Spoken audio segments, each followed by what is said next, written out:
Last Sunday यहाँ कहानी खत्म हुई थी कि प्रेत धुंधुकारी अपने भाई गोकर्ण जी से कहते हैं कि हजारों श्राद्ध करने से भी मेरे पापों का प्रायश्चित नहीं हो सकता, शमन नहीं हो सकता। तो अब आप कोई दूसरा तरीका ढूंढिए जिससे मेरे पापों का क्षय हो और मैं इस प्रेत योनि से छूटूं। तो इमीडिएटली तो गोकर्ण जी को कुछ समझ नहीं आया। तो उन्होंने कहा, तुम जहां रहते हो अपने स्थान पर चले जाओ वापस, और मैं सोचता हूँ कोई तरीका। तो रात भर सोचते रहे, लेकिन कोई तरीका गोकर्ण जी को समझ आया नहीं। सुबह उठे तो आस पड़ोसी लोग, जिनको पता लगा कि गोकर्ण जी आए हुए हैं, तो बहुत सम्मान लोग करते थे उनका, वो मिलने के लिए आए। तो काफी जो ज्ञानी ध्यानी लोग थे, योग विद्या को जानने वाले, वेदों को जानने वाले, शास्त्रों को जानने वाले, उन सब से पूछा तो किसी को भी कोई रास्ता दिखाई पड़ा नहीं। तो फिर किसी ने सजेस्ट किया कि ऐसा करो, इसको सूर्य भगवान से पूछो। तो गोकर्ण जी के पास उतनी पावर्स थी कि उन्होंने सूर्य की गति को स्तंभित कर दिया। मतलब ही स्टॉप द मूवमेंट ऑफ सन। तो कहा, भैया क्या परेशानी है तुमको? सूर्य भगवान ने कहा, कहने लगे, ये प्रेत योनि में चला गया है भाई मेरा, तो कोई इसका रास्ता बताइए जिससे ये प्रेत योनि से छूटे। तो नमस्कार किया सूर्य भगवान को और ये पूछा। तो कहा भगवान को उन्होंने कि आप तो सारे संसार के साक्षी हैं, सभी कुछ जानते हैं, तो आप मुझको इसकी मुक्ति का, धुंधुकारी की मुक्ति का कोई साधन बताइए। सूर्य भगवान ने कहा, इसका तो बड़ा सिंपल तरीका है। ये श्रीमद् भागवत का सप्ताह सप्ताह पारायण करिए आप, ये फ्री हो जाएगा। तो ठीक है। तो नमस्कार करके उनसे विदा लिया सूर्य भगवान से, और फिर उन्होंने सप्ताह पारायण करने का निश्चय करके शुरू किया पारायण का काम। तो इसकी खबर मिलते ही जितने भी डिप्राइव्ड लोग थे, प्रॉब्लम वाले लोग थे, लंगड़े लूले, अंधे बूढ़े, मंदमती, तो जितने लोगों को भी प्रॉब्लम्स थी, उसके अलावा जो सिंसियर साधक हैं वो भी, सब किस्म के लोग अपने पापों की निवृत्ति के लिए गोकर्ण से सप्ताह पारायण श्रीमद् भागवत का सुनने के लिए वहां उपस्थित हुए। तो गोकर्ण जी व्यास गद्दी पर बैठे और कथा सुनाना उन्होंने प्रारंभ किया। तो धुंधुकारी, क्योंकि हवा की फॉर्म में रहता था, तो उसको कोई बैठने की जगह नहीं मिल रही थी कहीं रुकने की। तो एक गांठ, 7 गांठ वाला एक बांस की डंडी, एक बांस वहां रखा जिसमें 7 गांठें थी। तो गोकर्ण धुंधुकारी उसमें एक छेद में से घुस करके उस बांस के अंदर बैठ गए और कथा सुनने लगे। तो जैसे जैसे कथा आगे बढ़ी और पहले दिन का कहानी का पॉज हुआ, समाप्त हुई पहले दिन की, तो उसकी सबसे नीचे वाली एक गांठ बांस की तड़तड़ करके टूट गई। दूसरे दिन फिर वैसे ही आश्चर्यजनक घटना हुई, दूसरी गांठ टूट गई। और ऐसे करते करते 7वें दिन 7वीं गांठ भी उस बांस की टूट गई, कथा सुनते सुनते। और धुंधुकारी पूरे 12 स्कंद की कथा सुनने के बाद उससे पवित्र होकर के, पापों से मुक्त होकर के प्रेत योनि से मुक्त हुआ और उसका बहुत ही दिव्य रूप बन गया। और फिर उसने गोकर्ण जी को, अपने भाई को प्रणाम किया और कहा कि भाई, तुमने बहुत बड़ी कृपा मेरे ऊपर की है, मुझको इस प्रेत योनि से छुड़ा दिया तुमने। तो ये जो सप्ताह पारायण की विधि है, ये तो प्रेत पीड़ा का कितना आसानी से नाश करने वाली है। ये कथा बहुत ही धन्य है और ये श्री कृष्ण के धाम की प्राप्ति कराने वाली है। तो जिस प्रकार आग से छोटी मोटी, गीली सूखी, सब तरीके की लकड़ियां जल जाती हैं, उसी तरीके से छोटे बड़े सभी पाप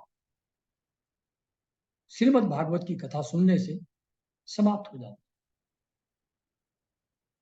तो उसमें श्लोक एक दिया हुआ है, भिद्यते हृदय ग्रंथिस छिद्यंते सर्व संशया क्षीयंते सर्व कर्माणि सप्ताह श्रवण कृत्य। मतलब हृदय की जो ग्रंथि है, यानी कि मैं और मेरे का भाव, शरीर को मैं समझना और शरीर को सपोर्ट करने वाली जो भी चीजें हैं या लोग हैं उनको अपने समझना, ये मैं और मेरे का भाव ही हृदय की ग्रंथि है जो सभी तरीकों के दुखों और चिंताओं की जड़ है। तो भिद्यते हृदय ग्रंथिस, हृदय की ये ग्रंथि, मैं और मेरे का भाव समाप्त हो जाता है। भिद्यते हृदय ग्रंथिस क्षीयंते क्षीयंते सब नहीं, एक वो है भिद्यते हृदय ग्रंथिस, चलो जो भी है, सेकंड है कि संशय सब समाप्त हो जाते हैं। और क्षीयंते सर्व कर्माणी, यानी कि डाउट खत्म हुए। और क्षीयंते सर्व कर्माणी, यानी कि सभी कर्म बंधन पुराने जन्मों के वो भी समाप्त हो जाते हैं सप्ताह श्रवण की विधि से, अगर श्रीमद् भागवत को सुना जाए तो। ये श्लोक का अर्थ है। तो जब ये कथा सुनते हैं और ये हृदय में स्थित हो जाती है तो मनुष्य की मुक्ति निश्चित समझनी चाहिए। जब ये धुंधुकारी ऐसी कृतज्ञता प्रकट करते हुए ये बातें कर रहा था, कह रहा था, तो उसी समय वैकुंठ से एक विमान पार्षदों के सहित, भगवान के पार्षदों के सहित वहां पर उतरा और उन पार्षदों ने धुंधुकारी को उस विमान के ऊपर अपने साथ चढ़ा लिया। तो धुंधुकारी दिव्य रूप धारण करके वैकुंठ से आए हुए विमान में पार्षदों के साथ जाने के लिए तैयार हो गए। तो तब गोकर्ण जी ने पूछा कि भैया एक मिनट रुकिए, एक मिनट मेरी बात भी सुन लीजिए। तो उन्होंने कहा कि कथा तो ये सब लोगों ने सुनी थी, या अकेले धुंधुकारी ने तो सुनी नहीं है, तो इन सब के फल में भेद कैसे हो गया? इसकी मुक्ति हो गई और बाकी लोगों का तो कुछ नहीं हुआ, तो आप एक ही विमान क्यों लेकर के आए हैं? सब लोगों को ले जाने के लिए विमान लेकर के क्यों नहीं आए? तो ये भेद क्यों हुआ, आप जरा इसको समझाइए। तो उन लोगों ने बताया कि भैया देखो, ऐसा है कि बाकी लोगों ने तो सिर्फ सुना है, इसने निराहार रह करके अच्छे ध्यान से पूरी कथा को सुना और ये उसका चिंतन मनन भी साथ साथ करता रहा। तो चिंतन मनन और निधिध्यासन जैसा धुंधुकारी ने किया है, वैसा बाकी लोगों ने नहीं किया।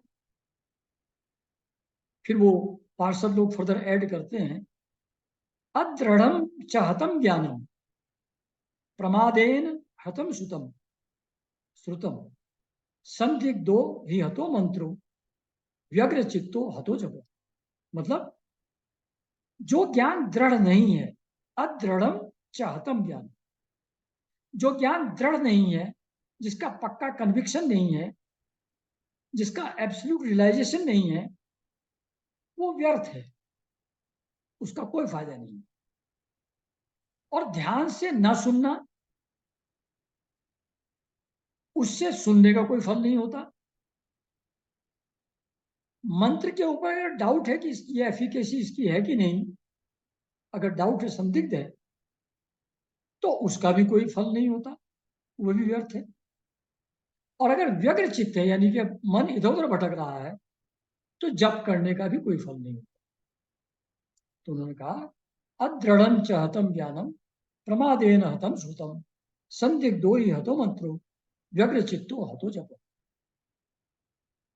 तो दृढ़ चित्त होकर के अगर सुनेंगे और मंत्र का जाप करेंगे, तभी उन चीजों का फल होता है, अदरवाइज नहीं होता। तो यहां देखो, कहीं कहीं अंतर दिखता है। कहीं कहते हैं कि आप के अंदर भक्ति हो या ना हो, श्रद्धा हो या ना हो, आप उठो, ध्यान से करें या ना करें, कैसे भी करें, जप का फल होगा। लेकिन यहां कह रहे हैं व्यग्र चित्तो हतो जप, कि अगर मन भटक रहा है तो जप का फल नहीं होगा। तो अपेरेंटली कहीं कहीं अंतर लगता है जब हम लोग शास्त्रों को पढ़ते हैं। कोई रीजन, डिफिकल्ट रीजन नहीं है भाई, ऐसा डिफरेंस क्यों दिखता है। एक बात है कि एक बच्चा एबीसीडी शुरू में सीखता है, ए फॉर एप्पल सुनता है, तो एप्पल से ए का कोई लेना देना नहीं है। बाद में एप्पल हट जाता है, फिर एबीसीडी डायरेक्ट पढ़ने लगता है जब ऊपर चला जाता है। तो इंट्रोडक्शन के टाइम पर, शुरू करने के टाइम पर, ये कहा ज्यादा कंडीशंस नहीं डाली जाती, ज्यादा रेस्ट्रिक्शंस नहीं लगा जाते, अदरवाइज शुरू में ही आदमी डिस्करेज हो जाएगा और शुरू ही नहीं करेगा। तो शुरू कराने के लिए कहा जाता है कि आप शुरू करिए, श्रद्धा भक्ति का इंतजार मत करिए। जब शुरू कर देंगे, धीरे धीरे करके श्रद्धा और भक्ति भी आ जाएगी। जब और ऊपर बढ़ता जाता है, ऊपर बढ़ता जाता है, लेवल हायर होता जाता है, तो test tougher and tougher and tougher होते चले जाते हैं। तो जब बहुत ऊपर चला जाता है, तब कहता है व्यग्र चित्तो हतो जप। व्यग्र चित्त हो गए तो फिर जब का फल नहीं होगा। तो बिल्कुल ध्यान से स्मरण पूर्वक करोगे तो ही फल होगा। तो ये डिफरेंट स्टेजेस के साधक के लिए अलग अलग कंडीशंस हैं। फर्स्ट स्टैंडर्ड का अलग टेस्ट होता है, ट्वेल्थ का अलग होता है, एमए का अलग होता है, पीएचडी का अलग होता है, वो अलग अलग लेवल से। अब थोड़ा सा इस बात पर डिस्कशन की जरूरत है दैट अदृढ़ चाहतम ज्ञान, जो ज्ञान दृढ़ नहीं है वो व्यर्थ है। अब जैसे हम लोग रोज व्हाट्सएप में कितने बढ़िया बढ़िया, कितने उत्तम श्रेणी के, उच्च कोटि के, बहुत हाई लेवल के मैसेज पढ़ते हैं, उसको अप्रिशिएट भी करते हैं कि हाँ, बात तो बिल्कुल ठीक है, बहुत सही कहा। लेकिन उसका होता क्या है, नेक्स्ट मोमेंट दूसरा पढ़ा, फिर तीसरा पढ़ा, फिर चलता रहता, रोज रोज बदलते जाते हैं। तो एक इंटेलेक्चुअल एंटरटेनमेंट सिर्फ होता है, but this does not change us. इसका प्रभाव, इसका इफेक्ट हम लोगों के ऊपर कुछ भी नहीं होता। We are not transformed by that kind of knowledge, क्योंकि वो ट्रांजिटरी आने जाने वाले विचार हैं। सुना, समाप्त हो जाता है वहीं। तो उस पर अगर हम चिंतन मनन करें, पर चिंतन मनन हजारों चीज भी थोड़ी कर सकते हो, एक आध चीज में हो सकता है। तो एक चीज, एक दो चीजें जो आपको अच्छी तरह अपील करती हैं, जो क्रूशियल लगती हैं लाइफ में, उस पर ध्यान देकर के बार बार बार बार लाइव सिचुएशंस में we have to remind ourselves of that thing. बार बार रिमाइंड करेंगे लाइव सिचुएशंस में, तभी उसका फायदा होगा, तभी वो लाइफ ट्रांसफॉर्मिंग होगा। फॉर एग्जाम्पल, मुझको गुरुजी ने एक बार कहा, मैं 3 बार श्रीमद् भागवत पढ़ चुका था, कि अब आप एक बार रामचरितमानस पढ़ लीजिए। रामचरितमानस पढ़ा तो सिर्फ आधी चौपाई मुझको स्ट्राइक की उसमें से। वो थी, काहू न को सुख दुख कर दाता, निज कृत कर्म भोग संता। तो लक्ष्मण जी निषाद राज को बता रहे हैं कि काहू न को सुख दुख कर दाता, कोई भी किसी को सुख या दुख देने वाला इस दुनिया में नहीं है। निज कृत कर्म भोग संता। हे भाई, सब अपने अपने कर्मों के फल भोग रहे हैं। तो मुझको बहुत अपील किया ये आधी चौपाई। और जब भी मन में ऐसा कोई विचार आए कि कोई दूसरा आदमी कुछ निगेटिव चीज कर रहा है या नुकसान कर देगा मेरा, तो तुरंत मैं अपने आप को रिमाइंड करता हूं, नो, ऐसा नहीं है। वो क्या करेगा? काहू ना को सुख दुख कर दाता, निजकृत कर्म भोग संता। तो इस बात को मैंने अपने मन में हजारों बार रिपीट किया, लाइव सिचुएशंस में अपने को समझाने के लिए भी और दूसरों को बताने के लिए भी।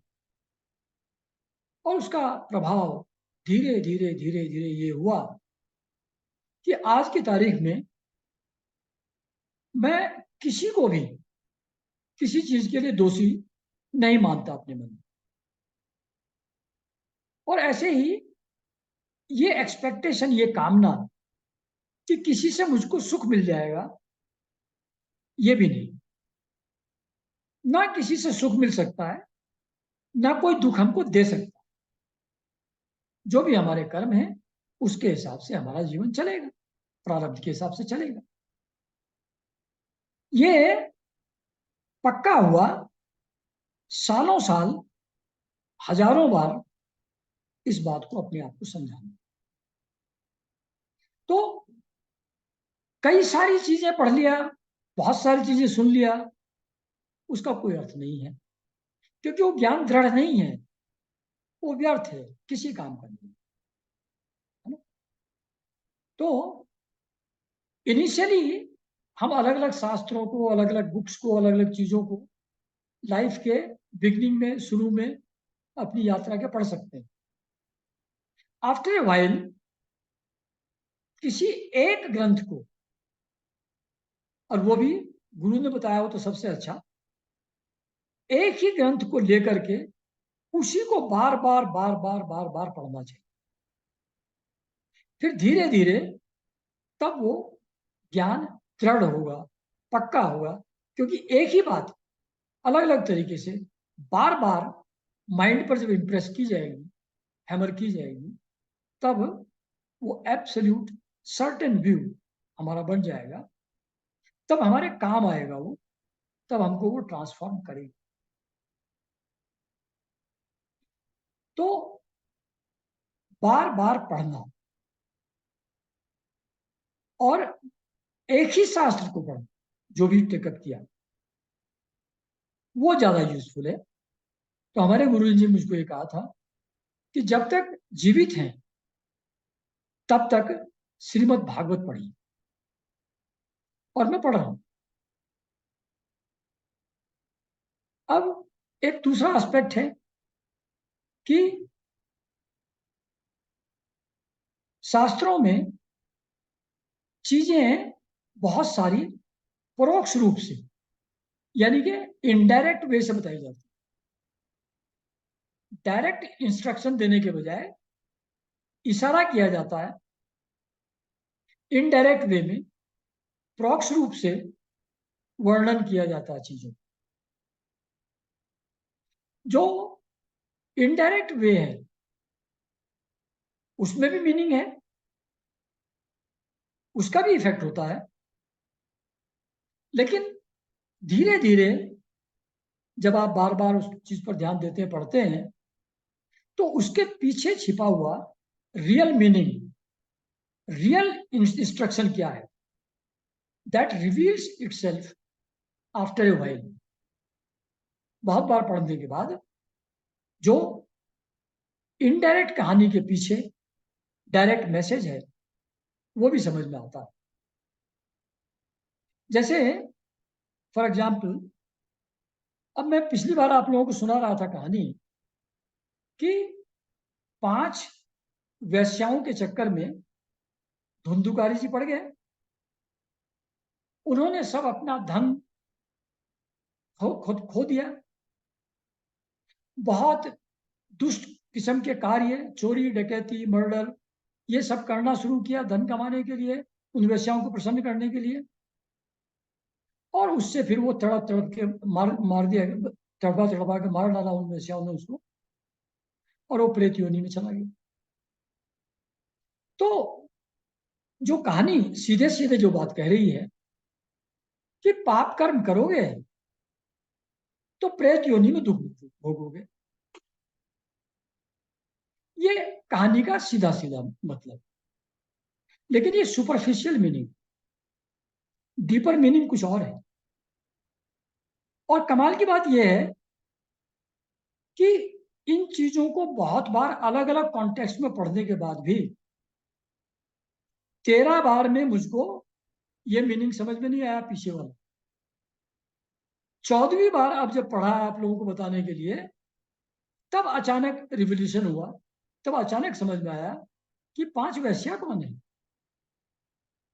तो पता लगा ये 5 इंद्रियां हैं,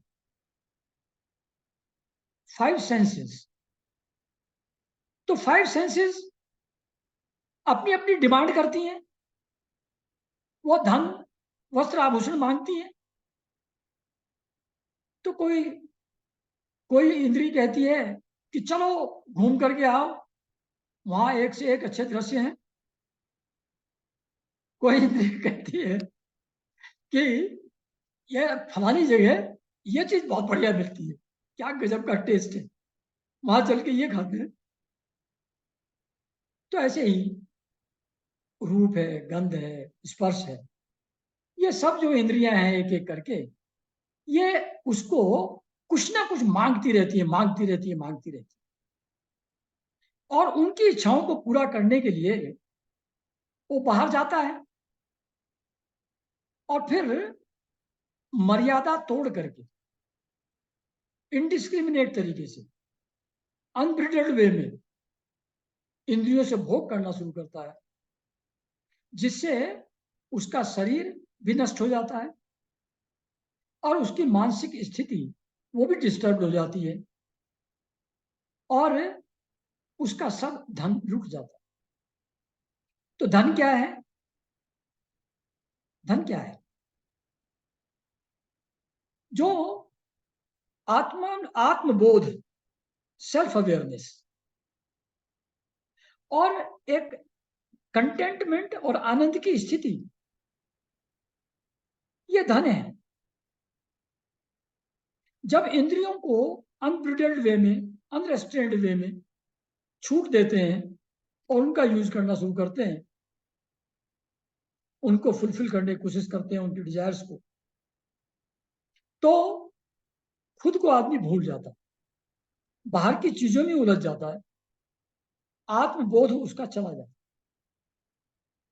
उसका कंटेंटमेंट, उसकी शांति सब भंग हो जाती है, प्रसन्नता और आनंद का नामो निशान नहीं रहता, और भिकमंगे की तरह दूसरों के ऊपर डिपेंडेंट हो जाता है for fulfilment of one's desires. तो ये सब धन जो था, आत्मबोध, आनंद, कंटेंटमेंट, शांति, ये सब रुक जाता है जब सेंसेस की डिजायर्स को अनरेस्ट्रेन्ड वे में पूरा करने के लिए आदमी बहिर्मुखी हो जाता है, आउटवर्ड गोइंग हो जाता है। तो no doubt enjoyment through senses is also natural, उसकी भी कुछ उपयोगिता है, लेकिन वो मर्यादा के अंदर होना चाहिए। तो धर्म शास्त्रों में सब चीजों की मर्यादाएं दी हुई हैं। जैसे सेक्सुअल एंजॉयमेंट के लिए मैरिज का institution in every religion, in every caste, everywhere it is there. तो ये सब जगह क्यों है? ऐसा फ्री फॉर ऑल क्यों नहीं छूटा हुआ है? बाकी जगह में तो है, दूसरे जीव जंतुओं में। सब लोगों ने, सब धर्मों ने इस बात को स्वीकार किया कि विद इन सर्टेन लिमिट्स, मर्यादा पूर्वक ही सेक्स का उपभोग होना चाहिए। इसलिए मैरिज का इंस्टीट्यूशन सब जगह आया। ऐसे ही अबाउट फूड, खाने के मामले में सात्विक फूड लेने के लिए शास्त्र कहते हैं not only for satisfying taste buds. Ayurveda कहता है कि खाने में स्वाद तो होना चाहिए, पर सुस्वादु नहीं होना चाहिए। मतलब just to tingle your senses, taste buds, उसके लिए नहीं खाना है। एक साधारण तरीके से एक जो उसका नेचुरल टेस्ट है उसको अच्छी तरह एंजॉय करके खाए आदमी, पर उसमें बहुत ज्यादा तेल मिर्च मसाले एक्स्ट्रा ऐड न करें टेस्ट बड्स को सिंपली टिंगल करने के लिए। तो जैसे कहते हैं 56 भोग, मतलब जब इतनी सारी चीजें एक साथ खाओगे 56 भोग, तो डाइजेस्टिव सिस्टम कंफ्यूज हो जाएगा। इसको डाइजेस्ट करने के लिए कौन,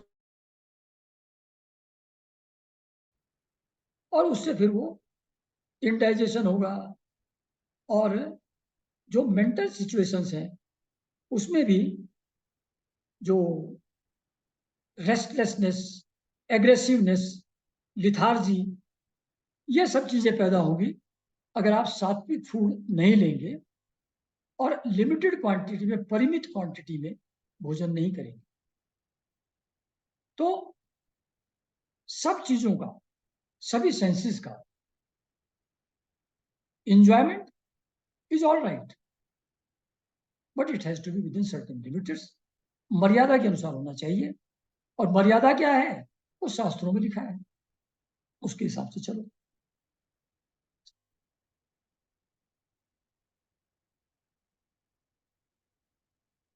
जब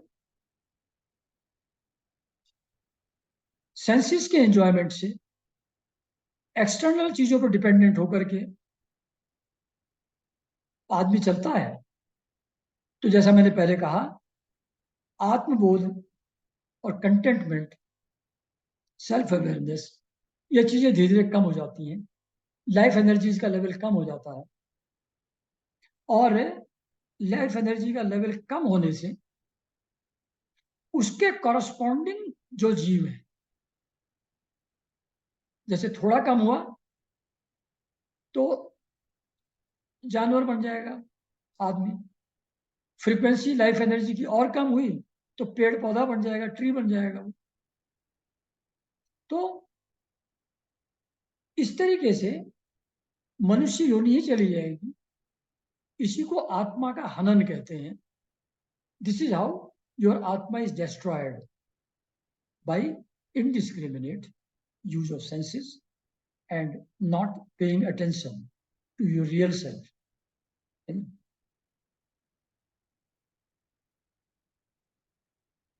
फिर उस कहानी पे वापस आते हैं जो अभी चल रही थी। तो धुंधुकारी जी बैठ गए विमान में। गोकर्ण जी ने पूछा कि बाकी लोगों को क्यों नहीं लिया, तो उसका रीजन उन्होंने बता दिया पार्षदों ने। और पार्षदों ने आगे ऐड किया कि अगर ये लोग फिर से कथा सुने तो निश्चय ही इन लोगों को भी वैकुंठ की प्राप्ति हो। तो लेट देम लिसन अगेन।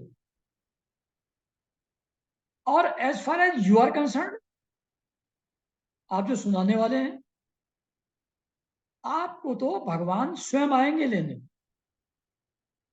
वो स्वयं आपको आकर के लेकर के जाएंगे। तो भाई आप लोगों का कुछ हो या ना हो, मेरा तो कल्याण होने वाला है ना। तो कुछ दिनों बाद कथा गोकर्ण जी ने फिर से सुनाई, श्रावण के महीने में। और कथा सुनते सुना पूरा होते ही बहुत सारे भक्तों से भरे हुए विमान वहां उतरे, और भगवान भी साथ में आए। बहुत सारे पार्षदों को लेकर के भगवान अनेकों विमान लेकर के आए, और उन्होंने इस कथा से बहुत प्रसन्न होकर के, अति हर्षित होकर के अपना पांचजन्य शंख की ध्वनि किया, सुनाया। और वो जितने भी लोग थे, और इवन जीव जंतु, कुत्ते गधे जो भी थे वहां, उन सबको उसी प्रकार भगवान अपने धाम ले गए, जैसा रामचंद्र जी के टाइम में उनके धाम में लोग गए थे। और उसके बाद भगवान ने गोकर्ण जी को गले लगाया, और उनको अपने समान ही बना दिया। तो सभी जो भी वहां थे, पापी पुण्यवान सभी किस्म के लोग, कुत्ते चांडाल सब, उन सबको भी ले गए, और गोकर्ण जी को अपने समान बना करके भगवान खुद आकर के लेकर के उनको चले गए। तो यहां पर ये अध्याय 5 समाप्त होता है। अब अध्याय 6 में बहुत लिमिटेड चीजें बताने की है, तो काफी लंबा वो। तो अध्याय 6 में सप्ताह यज्ञ की विधि दी। तो इसको पहले मुहूर्त निकलवाना चाहिए कि कब सुनाना है, फिर निमंत्रण कैसे भेजना है, इनविटेशन कैसे भेजना है, उसका फॉर्मेट भी दिया हुआ है। फिर रहने बैठने की, जो आएंगे लोग उनकी तैयारी कैसे करनी है। फिर जो वक्ता हैं उसके लिए क्या नियम है, उनको कौन सी ऑस्टेरिटीज को फॉलो करना चाहिए, और जो श्रोता लोग हैं उनको भी किन किन नियमों का पालन सप्ताह पारायण सुनते हुए करना चाहिए। ये सब डिटेल में ये अध्याय 6 में दिया हुआ। तो उसको मैं पढ़ नहीं रहा हूं। इसके बाद जब सनकादि ऋषि ये कथा सुना रहे थे, ये देखिए बीच में दूसरा आ गया था, अभी वही पुरानी कहानी पे जाते हैं कि सनकादि ऋषि की कथा समाप्ति पर सुखदेव जी वहां आए जब ये कहानी समाप्त हुई। और सुखदेव जी ने कहा कि ये श्रीमद् भागवत कथा तो वेद रूप कल्प वृक्ष का परिपक्व फल है, और वो सुख के टच करने से, टेस्ट करने से, कहते हैं जो फल तोता पैरेट जिसको काट लेता है, चोंच मार देता है जिसमें, वो ज्यादा मीठा होता है। तो कहते हैं कि ये सुखदेव जी के चखने से ये और भी मधुर हो गया। श्रीमद् भागवत में रस ही रस है, न छिलका है न गुठली है। इसलिए जब तक शरीर में चेतना है, टिल यू आर अलाइव, बार बार इसका पान करते रहे, यानी कि continue reading it and enjoying it again and again.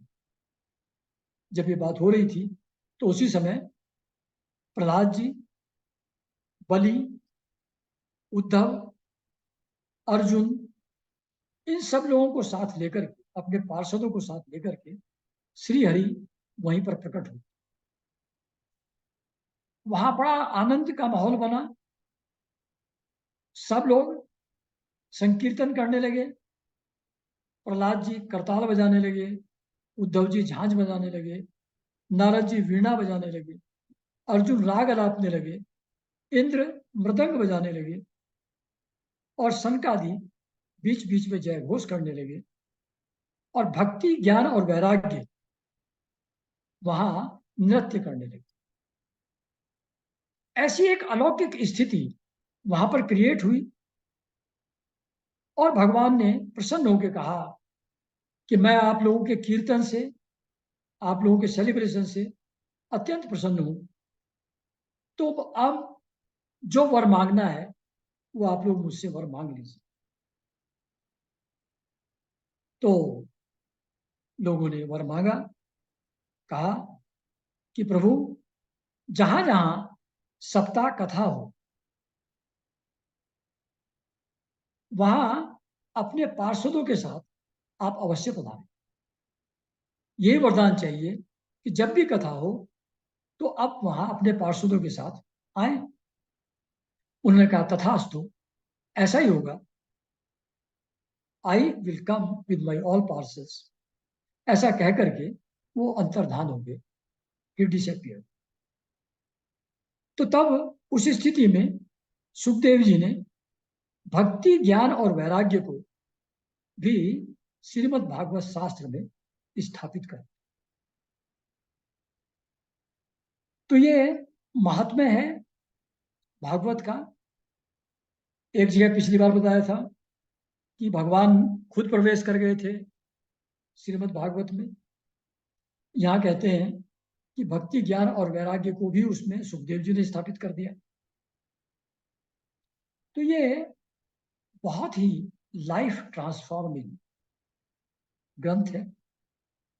और जितने भी बड़े संत हैं आज भी और पुराने समय में भी, सब लोग रिकमेंड करते हैं कि श्रीमद् भागवत को रेगुलरली हम सब लोगों को पढ़ना चाहिए।